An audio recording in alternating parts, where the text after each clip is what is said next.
भू कानून के लिए एक क्लॉज है, खाली अमेंडमेंट है, उस अमेंडमेंट को वापस ले लेना है, भू कानून दोबारा लागू हो जाएगा। उसके बाद में भू कानून को यहाँ की ज़रूरत को देखते हुए और स्ट्रॉन्ग बनाने की ज़रूरत भी है। और नहीं तो भू कानून अगर नहीं होगा ना लागू, तो कल ये जो ज़मीन है यहाँ पे सब बाहर वाले होंगे और हम लोग यहाँ के खाली रखवाले रह जाएंगे, बस हम चौकीदार बन जाएंगे यहाँ के। उस दिन ये नाम नेता कभी थे और ना कभी भविष्य में बन सकते हैं, जो नेता की परिभाषा होती है। पहाड़ से जो पलायन हो रहा है नीचे, उसके क्या कारण बन गए हैं? एजुकेशन फेलियर है, हेल्थ यहाँ पे अवेलेबल नहीं है पहाड़ में, यहाँ पे जो करप्शन है उसका लेवल बहुत ज़्यादा बढ़ रखा है। आज ही हम एक मुद्दा उठा के आ रखे हैं कि हम ही को अगर बेरोज़गारी का ये जो एग्ज़ाम्पल है, हम ही को अगर चौकीदार की एम्प्लॉयमेंट मिल जाती है अप्लाई करने पे, तो उससे बड़ा तो करप्शन का लेवल हो नहीं सकता। फिर गैरसैंण जो है, जब तक गैरसैंण उत्तराखंड की राजधानी नहीं बनेगी तब तक हमारा फोकस पहाड़ की तरफ कैसे जाएगा? मतलब अपने पर्सनल इंटरेस्ट के लिए पार्टीज़ के पॉलिटिशियंस ने कुछ ऐसा तरीका बनाया है कि धीरे धीरे करके देहरादून जो टेम्प्रेरी राजधानी होती थी उसने ना सेमी परमानेंट शेप ले ली है। अब उसके बाद में कई स्टेटमेंट आते हैं कि ठीक है समर में राजधानी वो होगी, विंटर्स में ये होगी। ये सब तो फालतू की बातें हैं। चाहे कोई भी जगह हो, राजधानी तो एक ही होनी चाहिए और वो गैरसैंण ही होना चाहिए। गैरसैंण का मैंने ये प्रस्ताव दिया था कि मौका दीजिए, हमारे पास एक्सपर्टीज़ है, हम बनाएंगे नहीं, हम 48 घंटे के अंदर बनाएंगे। हमने ये वाले जो पुल हैं, बेली ब्रिजेस, ये हमने 48 घंटे में केदारनाथ जैसी जगह जहाँ पे 11,600 फीट की ऊंचाई है, जहाँ पे सांस फूलती है, जहाँ पे 4-5 फीट की बर्फ़ थी, जहाँ पे कि मशीनें भी नहीं होती, एक्सकेवेटर वगैरह, खाली मैनुअल काम होता था उस टाइम पे, जहाँ पे कि टेम्परेचर -25 डिग्री तक जाता था, वहाँ पे हमने 48 घंटे में बना दिए। 3 पुल बनाए हैं वहाँ पे, सब ने देखा है उसको, आज भी वो दिखते हैं पुल, अच्छे खासे सारी यात्रा उससे चलती है। सारे निर्माण कार्य, केदारनाथ के जो निर्माण कार्य हैं वो तो मेरे ख्याल से 50% कॉस्ट से भी कम पे हो गए, क्योंकि हम लोग जो थे वो एक फौजी तरीके से एक मिशन मोड में डिज़ास्टर के अगेंस्ट एक्टिविटी कर रहे थे। ज़रूर वहाँ पे कीमतें और ज़्यादा होनी चाहिए, लेकिन मेरे को नहीं पता वो कैसे सिस्टम बनता है कि 100 रुपये की चीज़ ज़मीन पे जब आती है तो 10 रुपये की भी नहीं होती। राज्य की शांत राजनीति में भूचाल पैदा करने के लिए आम आदमी पार्टी ने जैसे ही कर्नल अजय कोठियाल को अपना मुख्यमंत्री पद का प्रत्याशी यहाँ पे बनाया, उसके बाद जैसे राजनीतियाँ होती हुई आ रही थी कि एक बार भाजपा एक बार कांग्रेस, वहीं कर्नल अजय कोठियाल का नाम आने की वजह से केदारनाथ पुनर्गठन आपदा में जिन्होंने अपना सहयोग दिया था, जिन्होंने आर्मी में रहते हुए, जिन्होंने बेरोजगारों के हितों की बात करते हुए कई उपलब्धियों भरे काम यहाँ पर किए हैं, उसके बाद कहीं ना कहीं एक हलचल सी जो है यहाँ राज्य की राजनीति में पैदा होने लग गई है। आज उसी हलचल में हम लोग आम आदमी पार्टी के जो मुख्यमंत्री पद के प्रत्याशी हैं कर्नल अजय कोठियाल, उनसे साक्षात करने के लिए ऋषिकेश से यहाँ पहुँचे हैं, आम आदमी पार्टी के कार्यालय में पहुँचे हैं और हम लोग आज कर्नल कोठियाल से कई बिंदुओं पे बातचीत करेंगे। आप भी देखिए आंवला न्यूज़, क्योंकि ये लोकल चैनल है और लोकल बातों को जो है विस्तार से रखता है। देखिए हमारे साथ आम आदमी पार्टी के मुख्यमंत्री पद के प्रत्याशी कर्नल अजय कोठियाल।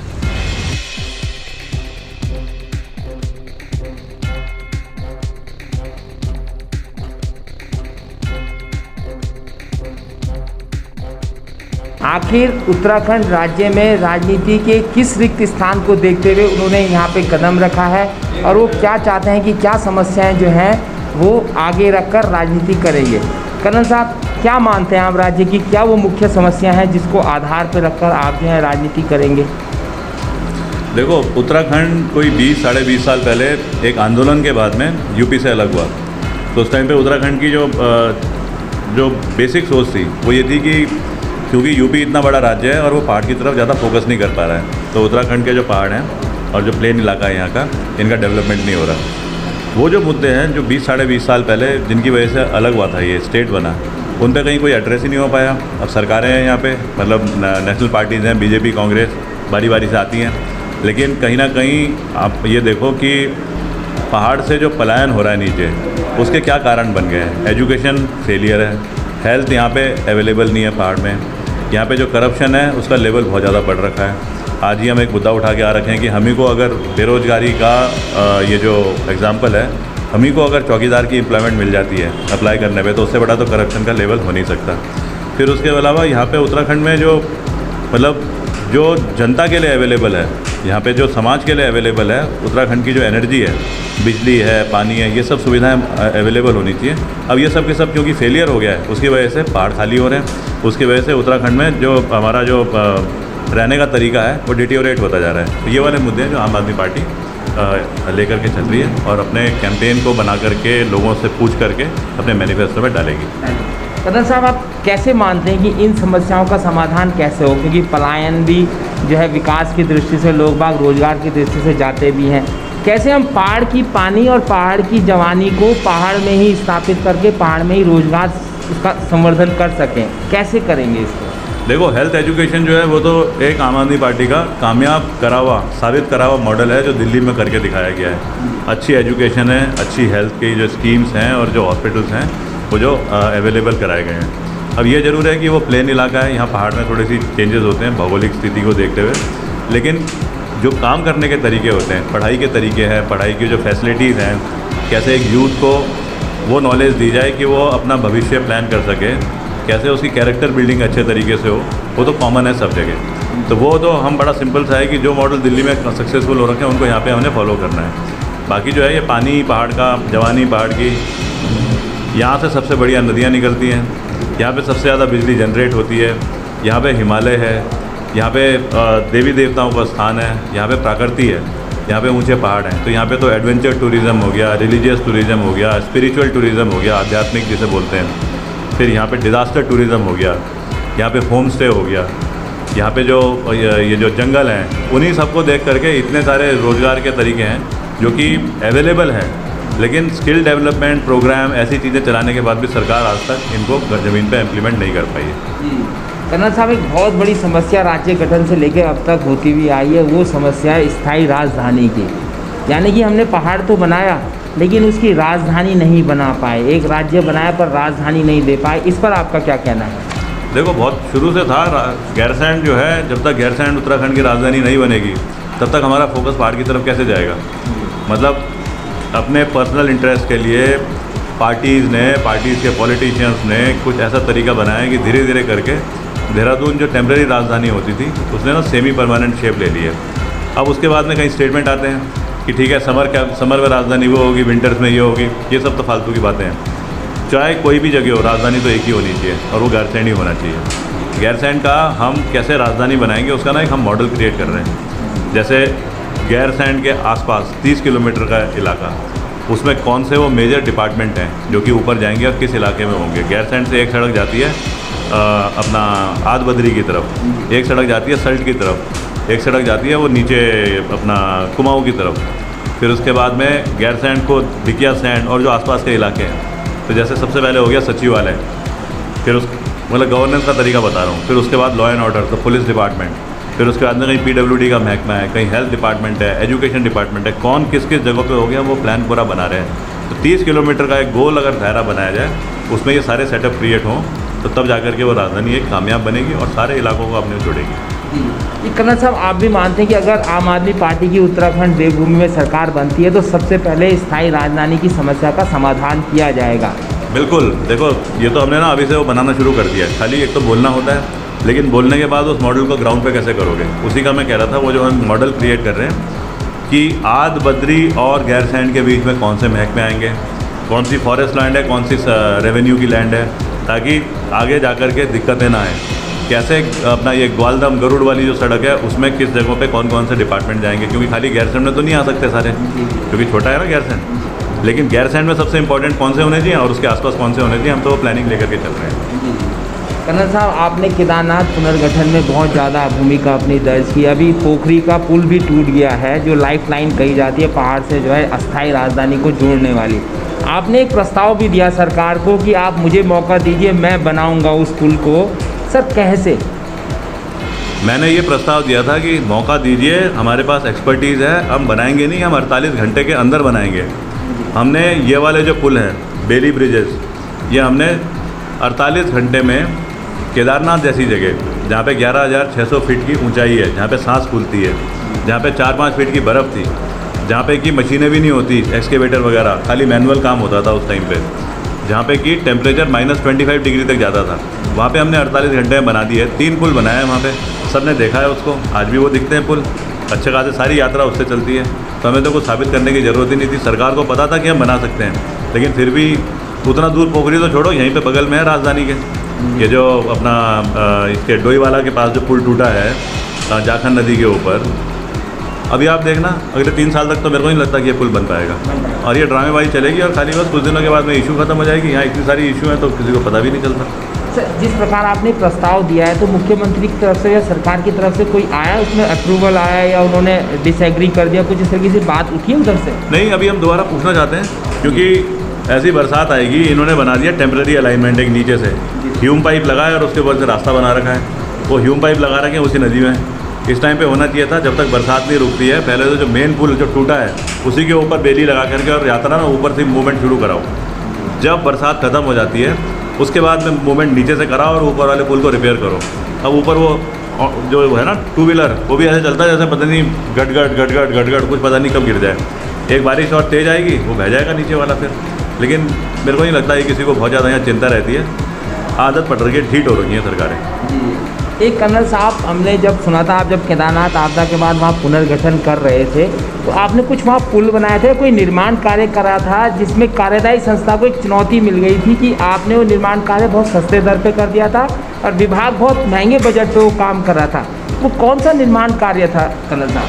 सारे निर्माण कार्य, केदारनाथ के जो निर्माण कार्य हैं वो तो मेरे ख्याल से 50% कॉस्ट में भी से भी कम पे हो गए, क्योंकि हम लोग जो थे वो एक फौजी तरीके से एक मिशन मोड में डिज़ास्टर के अगेंस्ट एक्टिविटी कर रहे थे। ज़रूर वहाँ पे कीमतें और ज़्यादा होनी चाहिए, लेकिन मेरे को नहीं पता वो कैसे सिस्टम बनता है कि 100 रुपये की चीज़ ज़मीन पे जब आती है तो 10 रुपये की भी नहीं होती। तो हमने वही वाले काम जो वहाँ पे करे हैं वो सारे के सारे एक तो टाइम को देखते हुए बहुत कम टाइम पे हुए हैं। रोज़गार सबको मिला है वहाँ पे।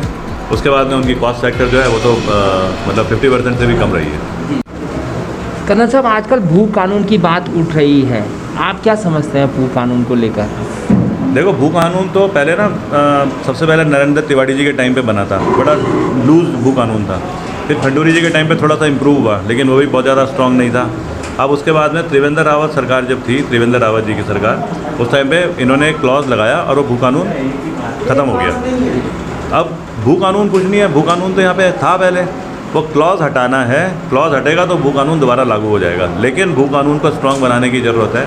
ऐसा नहीं होना चाहिए कि भू कानून है और उसके बाद में दूसरे कोई और कानून है जिसकी वजह से भू कानून को बाईपास करके फिर भी लोग ज़मीन खरीद लें। जैसे मैं उदाहरण दूंगा, अभी 2 साल पहले या 3 साल पहले यहाँ पे हुआ था एक वो इन्वेस्टर्स समिट सरकार ने कराया, जिसमें बड़े बड़े कॉरपोरेट्स को बुलाया। उन्हें बोला कि तुम आकर के देखो हमारे उत्तराखंड में क्या खासियत है, यहाँ पे इलाके कैसे हैं, यहाँ पे क्या रिसोर्सेज होती हैं, और इनको देख करके तुम यहाँ पे आके अपनी इंडस्ट्रीज़ लगाओ। इंडस्ट्री लगाओगे तो लोगों को रोज़गार मिलेगा। तो उन्होंने उस टाइम पे बोला कि अगर इंडस्ट्री यहाँ लगाओगे तो तुम्हें ज़मीन सब्सिडी में मिलेगी, कंसेशन में मिलेगी। अब आए कॉरपोरेट, ज़मीन उन्होंने खरीद ली कंसेशन में, लेकिन आज तक एक भी फैक्ट्री नहीं लगी। तो मान लो अगर भू कानून है भी और उसके बाद में ऐसे बाईपास करने के तरीके हैं, तो फिर तो भू कानून की उतनी ताकत नहीं रहती। भू कानून के लिए एक क्लॉज है, खाली अमेंडमेंट है, उस अमेंडमेंट को वापस ले लेना है, भू कानून दोबारा लागू हो जाएगा। उसके बाद में भू कानून को यहाँ की ज़रूरत को देखते हुए और स्ट्रॉन्ग बनाने की ज़रूरत भी है। और नहीं तो भू कानून अगर नहीं होगा ना लागू, तो कल ये जो ज़मीन है यहाँ पे सब बाहर वाले होंगे और हम लोग यहाँ के खाली रखवाले रह जाएंगे, बस हम चौकीदार बन जाएंगे यहाँ के। सर, एक और, ये दिल्ली राज्य सरकार की मदद से आखिर पहाड़ी राज्य की सरकार को कैसे मदद मिल सकती है, इस पर भी आप सर 2 शब्द बताइए ना। स्टार्ट ना। ये कर्नल साहब, एक चीज़ और बताइए, अगर देवभूमि में आपकी सरकार बनती है तो दिल्ली की सरकार की मदद से हम लोग कैसे अपने पहाड़ी राज्य का संवर्धन कर सकते हैं, कैसे उसे बढ़िया तरीके से चला सकते हैं, इस बारे में क्या कहना है आपका? देखो, दिल्ली सरकार जो है वो तो एक गवर्नेंस का बड़ा सक्सेसफुल मॉडल साबित हो गया है। अन्ना हजारे जी ने शुरू करा था इंडिया अगेंस्ट करप्शन, एक आंदोलन करप्शन के खिलाफ। उस इंडिया अगेंस्ट करप्शन से जब लोगों ने ये समझा कि अगर बदलाव लाने हैं तो आपको सरकार में जाना पड़ेगा, खाली आंदोलन से नहीं होगा, तो तब फिर सरकार में जाने के लिए एक पॉलिटिकल पार्टी बनी आम आदमी पार्टी।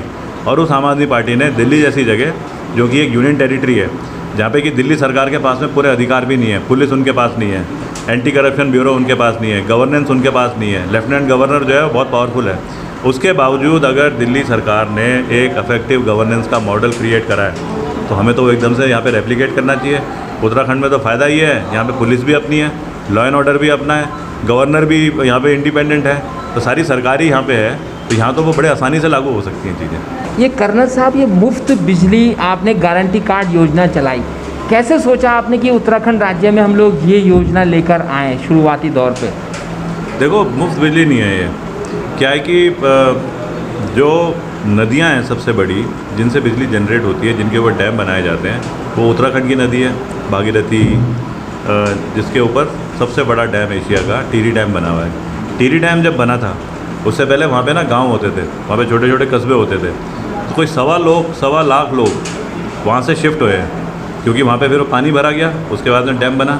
1.25 लाख लोग जब शिफ्ट हुए, अपनी भावनाओं के उस इलाके से जो भावनाएं जुड़ती हैं, उनके देवी देवता वहाँ पे रहते हैं, उनके दादे परदादे वहीं रहे बचपन में और फिर वहीं मतलब स्वर्गवास भी हुआ उनका।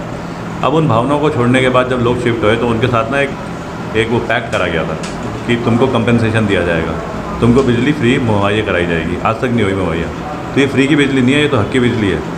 आज वही डैम जो है टिहरी डैम, वो टिहरी डैम उत्तराखंड की ज़मीन पे है, लेकिन उसका जो हक है वो यूपी के पास में है। हमारी उत्तराखंड सरकार ने कोर्ट में जा कर के वो केस इस तरीके से लड़ा कि हार गए, मतलब जानबूझ के करा ऐसा। और इसका जो फ़ायदा हो रहा है बिजली जनरेशन का, वो यूपी को हो रहा है, उत्तराखंड को नहीं हो रहा। तो ये फ्री वाली नहीं है, ये तो हक की है जो वैसे भी मिलनी चाहिए। खाली ये है कि हम उसको एक तरतीबवार लेकर के और ग्राउंड पे आ रहे हैं। अभी जो है ये दिल्ली जैसी जगह जहाँ पे की बिजली खरीदी जाती है उसके बाद फ्री में हो रही है, तो उत्तराखंड में क्यों नहीं हो सकती? यहाँ तो होनी चाहिए। पानी भी यहाँ पे होना चाहिए, यहीं की नदियों का पानी सब जगह जाता है। कर्नल साहब, आप राजनीति की बात करते हैं, अब आप चुनावी मैदान में उतर चुके हैं, प्रचार प्रसार भी दबा के चल रहा है। आम आदमी पार्टी क्या राज्य में 70 की 70 विधानसभा में चुनाव लड़ेगी या किसी के साथ गठबंधन करते हुए लड़ेगी? देखो, आम आदमी पार्टी, या मैं अपनी बात करूं, हम क्यों फौज छोड़ करके आए? मतलब हमने प्री मेच्योर रिटायरमेंट लिया है, अर्ली रिटायरमेंट लिया है, अच्छी खासी फौज की नौकरी है और हमें कोई ज़रूरत भी नहीं है। ना हम नेता कभी थे और ना कभी भविष्य में बन सकते हैं, जो नेता की परिभाषा होती है। लेकिन कहीं ना कहीं हमें एक इच्छा थी कि हम आकर के यहाँ पे ना डेवलपमेंट में ग्रोथ करें। अब अगर बात करें उत्तराखंड के डेवलपमेंट की, तो हम सेलेक्टिव जगह तो नहीं कर सकते। हमें तो पूरा अस्कोट से लेकर आराकोट सारे इलाके देखने हैं। अगर सब जगह देखने हैं तो इसका मतलब हमें सब जगहों की मतलब जिज्ञासा होनी चाहिए, सब जगह हमारे काम होने चाहिए। और अगर सब जगह काम हो रहे हैं तो इसका मतलब हमें सारी 70 सीटों पे लड़ना चाहिए। कोई गठबंधन की बात नहीं है। हो सकता है कि कोई इंडिपेंडेंट वगैरह हमारे साथ जुड़ना चाहे तो वो अलग बात है, बाकी पॉलिटिकल पार्टी से कोई गठबंधन नहीं है। कोई पार्टी सही गठबंधन, जैसे यहाँ पे क्षेत्रीय दल भी कहते हैं, उत्तराखंड क्रांति दल भी है, कोई छोटे मोटे दल भी हैं जो चाहते हैं कि एक महागठबंधन बने, जैसे देश स्तर पे हुआ था। इस तरीके से महागठबंधन की बात भी चलेगी क्या आम आदमी पार्टी की तरफ से? नहीं, हमारे इससे कोई ऐसे डिस्कशन हो नहीं रहे। आम आदमी पार्टी अपनी 70 सीटों पर इलेक्शन लड़ रही है। कर्नल साहब, लोगों में बड़ी उत्सुकता है कि हमारे कर्नल साहब कहाँ से चुनाव लड़ेंगे। क्या आप आज ही घोषित करेंगे कि आप कहाँ से चुनाव लड़ेंगे? घोषित क्या है, देखो हमारी जो कर्म भूमि रही है वो रही है गंगोत्री। हमें बड़े अच्छे तरीके से खाली ये नहीं देखना है कि हमने चुनाव लड़ना है, हमने देखना है कि आम आदमी पार्टी उत्तराखंड में हर जगह कैसे अच्छा चुनाव लड़ सके। हमारा ये है कि क्योंकि गंगोत्री का वो रहा है तो हम इसलिए गंगोत्री से इलेक्शन लड़ेंगे। ये हमारे साथ कर्नल अजय कोठियाल जी से, जिनसे हमें कई विषयों पर बात की और जो सबसे गंभीर विषय था वो राज्य की स्थायी राजधानी को लेकर था। राज्य की स्थायी राजधानी असल में कहाँ हो, तो कर्नल साहब ने भी माना कि स्थायी राजधानी जो है पहाड़ में हो, गैरसैंण में हो, उसका खाका भी इन्होंने तैयार कर दिया है। वहीं बेरोजगारी पे बात हुई और सबसे बड़ी बात हुई पोखरी पुल, जो अचानक एक आपदा में लाइफलाइन टूट चुकी थी, पोखरी पुल टूट गया था। कर्नल साहब ने प्रस्ताव दिया था सरकार को कि मैं कुछ घंटों में ही जो उस पुल को बना दूंगा, लेकिन इस तरफ से सरकार की तरफ से कोई प्रत्युत्तर अभी मिला नहीं है। केदारनाथ आपदा के पुनर्गठन में भी कर्नल साहब की बहुत बड़ी भूमिका थी। उसमें भी एक चैलेंज आया था। कार्यदायी संस्था जो हमारी सरकारी विभाग होते हैं, काफ़ी महंगे दामों पे वो काम कर रहे थे पटल पे, लेकिन कर्नल साहब ने बहुत सस्ते दर पे जो है केदारनाथ आपदा का पुनर्गठन का फर्ज भी निभाया है। आज कर्नल साहब हमारे मुख्य मेहमान की भूमिका में थे और हम लोग क्षेत्रीय चैनल से क्षेत्रीय समस्याओं को विस्तार से रखते हैं, क्षेत्रीय पार्टियों की बातों को विस्तार से रखते हैं कि जनता समझ सके और आगामी 2022 में मतदान देते वक्त पूरी सोच से, पूरी गंभीरता से अपने मत का प्रयोग करें और एक अच्छी सरकार उत्तराखंड राज्य में देने का प्रयास करें। मैं अपने सहयोगी दीपक के साथ योगेश आंवला, डिजिटल मीडिया, आम आदमी पार्टी के कार्यालय देहरादून में हूँ, तीर्थनगरी ऋषिकेश और देवभूमि उत्तराखंड।